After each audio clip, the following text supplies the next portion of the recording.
Powerful aftershocks continue to rattle Chile following an 8.2 magnitude earthquake on Tuesday. A 7.6 magnitude tremor struck the region late Wednesday night. Authorities issued a tsunami alert and ordered everyone living in low-lying areas along the 4,000-kilometer Pacific coastline to evacuate.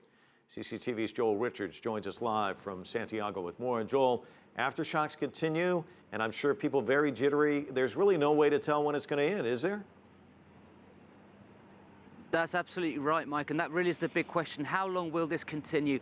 As you rightly mentioned, two very large shocks, both on Tuesday night and then on Wednesday. Today we were able to speak to the director of the National Earthquake Agency, and he told us that really it could be a question of months that people are still feeling tremors, and that his agency would be registering tremors for what could be a period of up to years. So really a very open question. Nobody is aware, nobody can tell how long this will take to end, and of course, as you said, it makes it extremely difficult both for people who are living there, but also for the operation to help people and also to start rebuilding the area that has been damaged.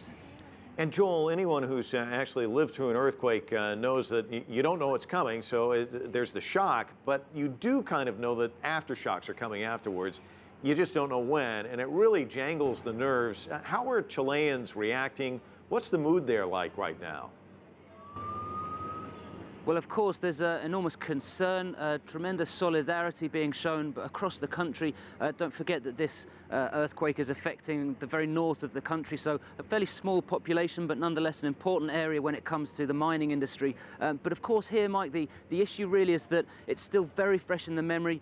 4 years ago, the 2010 earthquake, which was Chile's worst in 50 years, it's still extremely fresh in the memory. And so people here in Santiago, for example, where we've seen, you can still see the effects of crumbling buildings from back then. Really, the job is not finished to recover from that earthquake. So a lot of solidarity. And today, Mike, we were driving through the city and we saw a cemetery, which is a very new one, where many of the victims from 2010 were buried. And we saw many people taking flowers there today. So very much a sense that this earthquake in the north of the country has really received a very emotional response and reaction from many people.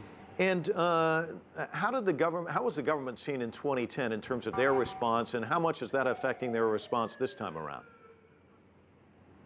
Well, it's extremely relevant. Of course, the 2010 earthquake took place of Michelle Bachelet's first term in office, and this has now happened in the first month of her second term in office. There were criticisms of how Chile reacted to, and the Chile government reacted to in 2010, but it must be stressed that this is an extremely different situation. The magnitude of 2010 is far greater than this one, but certainly Chile has taken steps to improve its reaction.